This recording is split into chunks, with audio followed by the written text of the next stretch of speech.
Good evening, sports fans, and welcome to the Blood Bowl for tonight's contest. You join a capacity crowd packed with members of every race from across the known world, all howling like banshees in anticipation of tonight's game. Oh, and yes, there are some actual banshees. Well, kickoff is in about 20 minutes' time, so we've just got time to recap the rules of the game before the battle starts. Your match commentators for tonight are Jim and myself, Bob Bifford. Evening, Jim. Thank you, Bob. Well, good evening, and boy, are you folks in for a great night of top-class sporting entertainment. But first of all, for those at home who are unfamiliar with the rules, here's how the game is transmitted to the folks at home and, of course, played. Let me explain that, Jim. As any Blood Bowl fan knows, each Blood Bowl match is transmitted out to thousands of Blood Bowl fans with the device Campaign for Real Arcanery, the camera that was developed by the Guilds of Magic. A bound spirit in a box is allowed to look out in one direction only at the Blood Bowl field, and his mental image is then transmitted by teams of magicians using the spell Cablevision.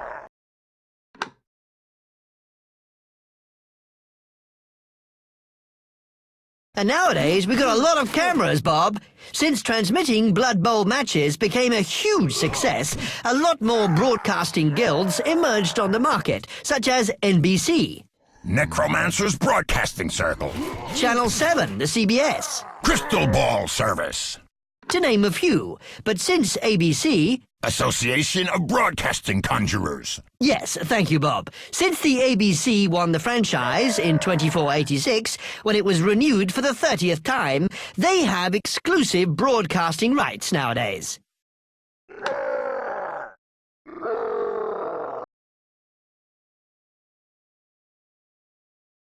That's too true, Jim. But let's explain for the folks at home what Blood Bowl the game really is. Blood Bowl is an epic conflict between two teams of heavily armored and quite insane warriors. Players pass, throw, or run with the ball, attempting to get it to the other end of the pitch, the end zone. Of course, the other team must try to stop them and recover the ball for their side.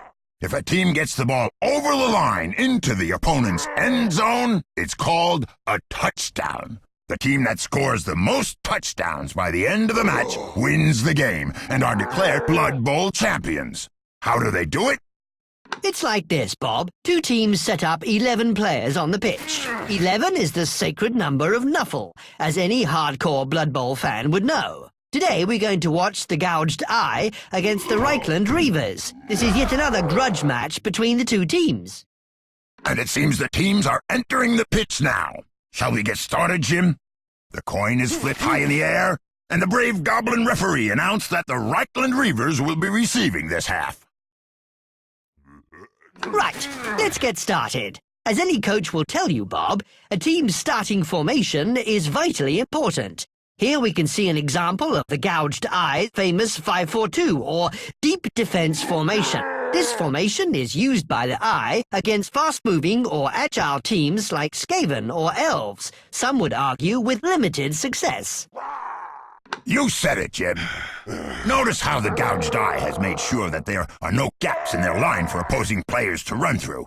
Every square is covered by an orc player or one of his tackle zones.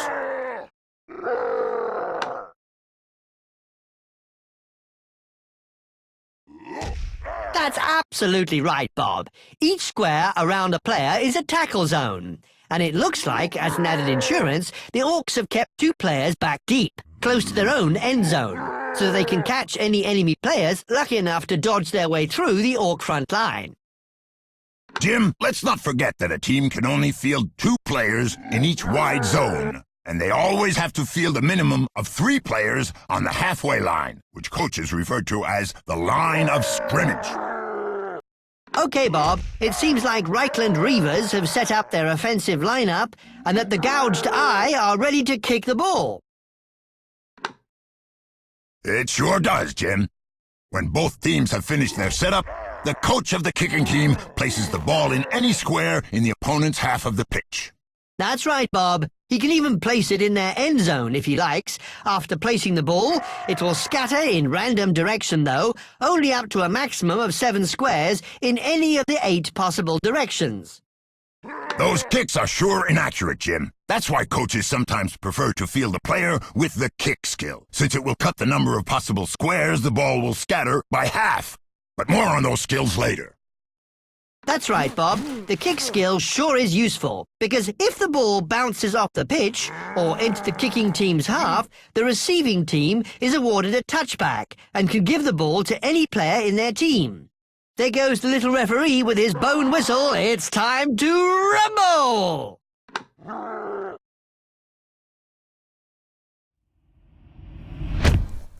And look at that kick, Jim. What a perfect kick by Truck Elf Splitter. But what's up with the fans, Jim?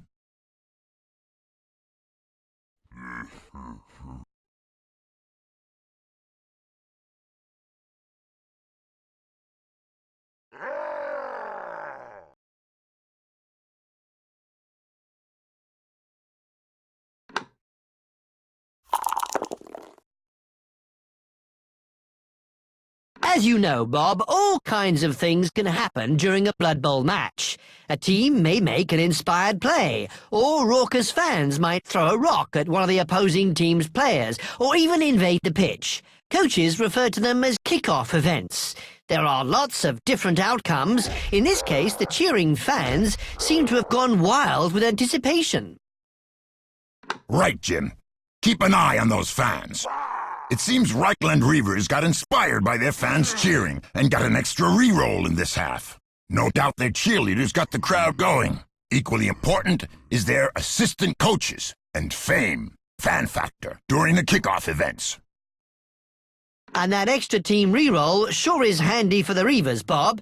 It allows them to re-roll 1 dice roll per turn during a half. Re-rolls are very important in Blood Bowl, as coaches quickly discover.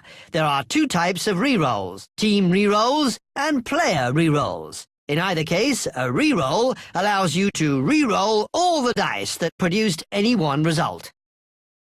It sure is useful, Jim. So let's continue with the match, shall we? It seems like the Reichland Reavers thrower, Fat Midbrot, is getting ready to pick up the ball, and the ball is just within his reach since he got movement allowance 6.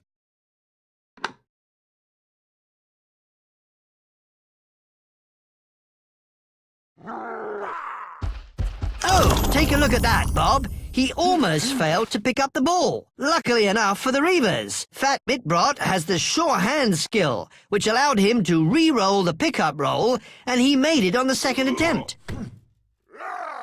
True, Jim. Sure hands does come in handy at times. Maybe we should mention that the agility table is used for more than just pickups, Jim. It is also used to work out the success or failure of a number of different actions in Blood Bowl, including dodging, picking up the ball, and throwing or catching the ball, to name but a few. Each action has its own set of modifiers, too, depending on how difficult the action is. It's these modifiers to the dice roll that affect whether or not the action is a success.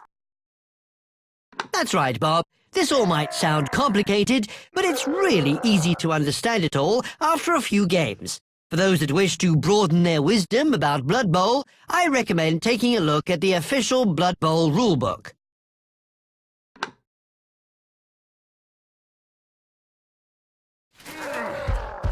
You said it, Jim.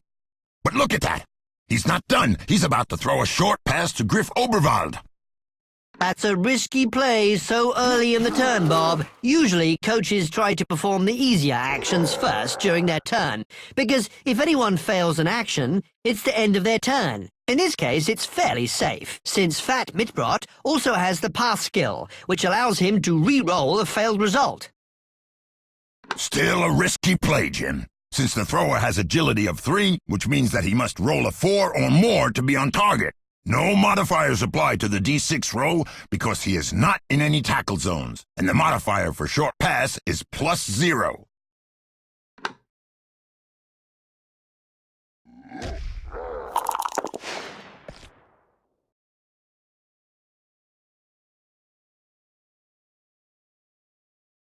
And he rolls a 4 and makes it.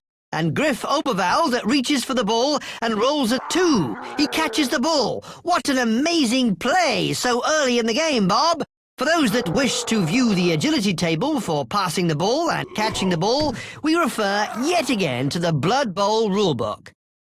Sure is amazing, Jim. Regarding actions, such as passing, handoffs, and blitz moves, these actions can only be performed by one player per turn. However, it can be any player that attempts these actions. So don't worry about the names of the player positions. They just help illustrate that blitzers are just better at blitzing, throwers are just better at passing the ball, and catchers are just better at catching the ball. Now back to the action on the pitch. The Reavers are trying to punch a hole in the Gouged Eyes defense. Look at that, Jim. Zug their ogre prepares to smash the Gouged Eyes black orc on the scrimmage line. Rip Sorpain. They better stay clear of that big guy, Bob. He has a strength value of 5, and in this case, he is blocking the black orc, Rip Sorpain, who only has a strength of 4. Since the ogre has more strength than his opponent, it means he can roll 2 block dice and choose which one to use. For you folks at home, you can check the player's strengths roll table for further information concerning what effects a player's strength have when blocking.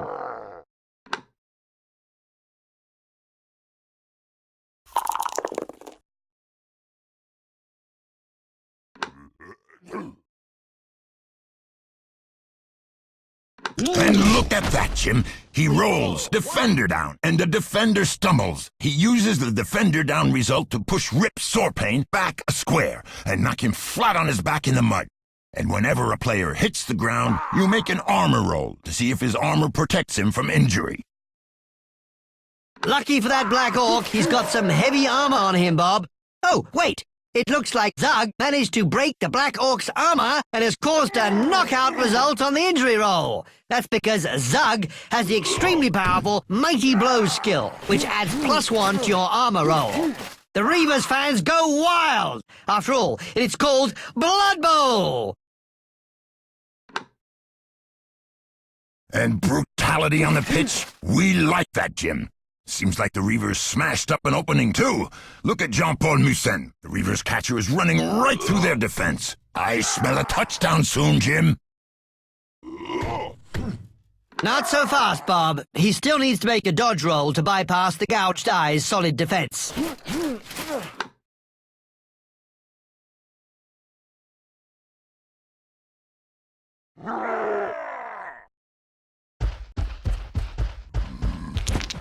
That's right, Jim. And while he squeezes through the defense, he rolls a 3 and successfully dodges through, since he needs to roll a 3 or more. With an agility value of 3, he requires a roll of 4 or more to be successful. But since Jean-Paul Musen dodges to a square that has no tackle zones, he receives a +1 bonus dodge modifier when attempting the dodge roll. Remember, it's always the square that you are dodging to that determines the modifiers. That's some nice dodging, Jim. Too right. But look, it looks like Griff Oberwald will dodge through and make a go for it to hand off the ball to Jean-Paul Musen. And just like every action in Blood Bowl, a go for it can be treacherous, Bob. That's all true, Jim. While all players can go for it 2 additional squares of movement, they need to roll a d6 to see if they can make it. On a 1, they will fall flat on the ground in the square where they failed, and therefore must make an armor roll, and it will cause a team turnover.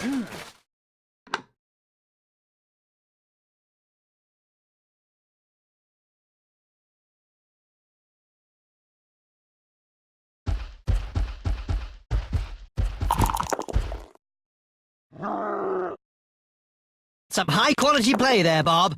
Griff Oberwald dodges through and goes for it to the catcher, and Jean-Paul Musen successfully catches the handoff. Now, a handoff is always considered as an accurate pass, so the receiving player simply needs to pass an agility roll. Our catcher, with an agility of 3, therefore catches the ball on a roll of 3 or more. That's all nice, Jim, but I want to see more action on the pitch. And here we go. It looks like the human blitzer, Matthias Meyer, is getting ready to blitz that orc, while Griff Oberwald is assisting him. That's right, Bob. Once per turn, a player on the moving team is allowed to make a special blitz move. A blitz allows the player to move and make a block. The block may be made at any point during the move, but costs 1 square of movement for the player to make.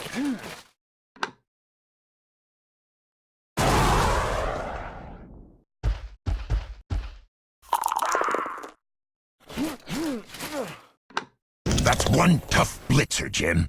Since Griff Oberwald assisted him, he had +1 strength, giving him a strength value of 4. So he gets to roll 2 block dice and choose the result.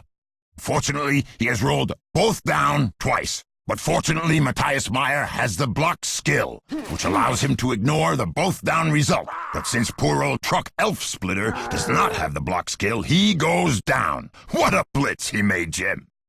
Indeed, Bob. The player may carry on moving after the effects of the block have been worked out, if he has any squares of movement left. It seems like he is moving up next to the catcher to protect him.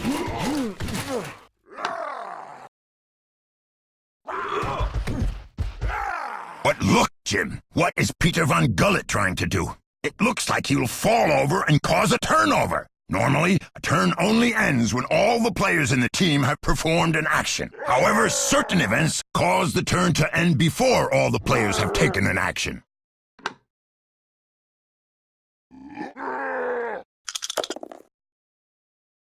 Turnover! Not even the team reroll helped them there, Bob. This doesn't look good for the Reavers, since Jean-Paul Moussen is wide open for a blitz. The Orcs don't waste any time, and there goes Krug Painspear, the gouged eye star, Orc blitzer. He just blitzed up the pitch, and now he's going to throw a block at Jean-Paul Moussen, the Reavers catcher. Krug Painspear got a strength of 3 compared to Jean-Paul's 2, which means Krug Painspear can roll 2 block dice and choose which one he will use. Did you see that, Jim? Since Krug Painspear has the tackle skill, Jean-Paul Mousson is knocked down with a defender stumbles, even though he has the dodge skill, which would normally allow him to regard that as a simple pushback. What a blitz! That looks like a spleen gone awry. Brutal and bloody just the way we like it. And the gouged eye fans go wild. It looks like the Reavers will have to use their apothecary to stitch up that wound. And there they come running onto the pitch, carrying out the lifeless body.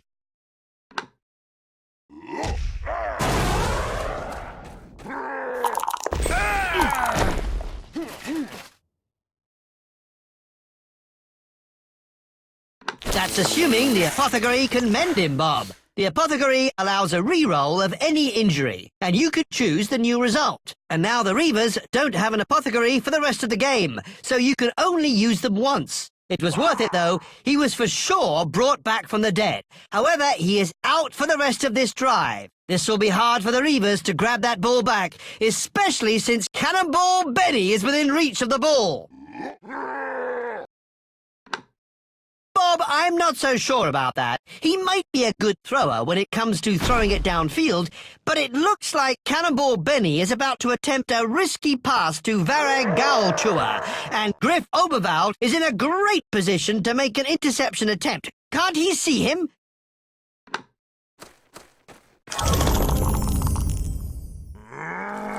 That's right, Jim. The crowd holds its breath as Griff leaps to intercept the pass.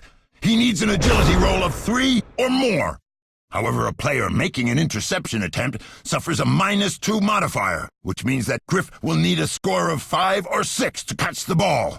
The dice is rolled and comes up with a 6. Griff catches the ball. It's an interception! And just listen to those Reavers fans, Jim. They're going wild! That's a turnover for the gouged eye. And there goes Griff Oberwald, sprinting down the field to score Reichland Reavers' first touchdown. And listen to those fans, Bob, howling like banshees and rabid wolves.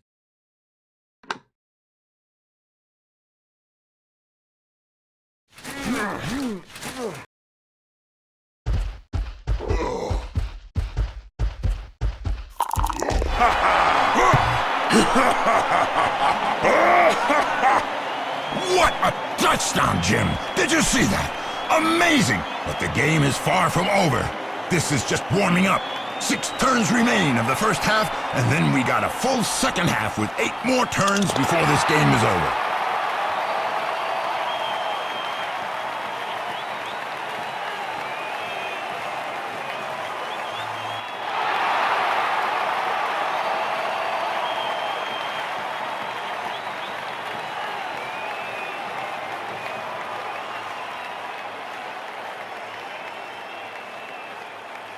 Oh, boy, Bob, this'll be interesting. May Nuffle always bless his dice.